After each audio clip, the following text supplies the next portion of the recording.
să o filmez.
După aia dă vina pe mine, că odată în viața vreau să mănânc dulce și cu bașcă spartă în tine și nu-mi lași.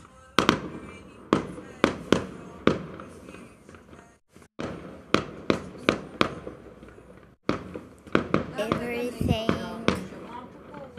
Și aprinde masele pentru speciul tău să nu scoate. Mamă, dar ține frumos, Dar oare ce ți-a acum? Era masele? era tăia bine. Super drogat era. L-am văzut aseară, nu era Fata Morgana. Era chiar mază. Da, i-au dat dreptul de mult, mă, pe control judiciar, să ce se semnează. Da. Invers. Invers.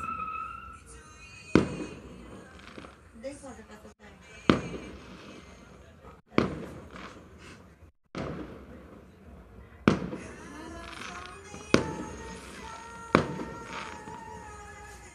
Acum a spus că a fost ăsta cu paprika cu mâncare.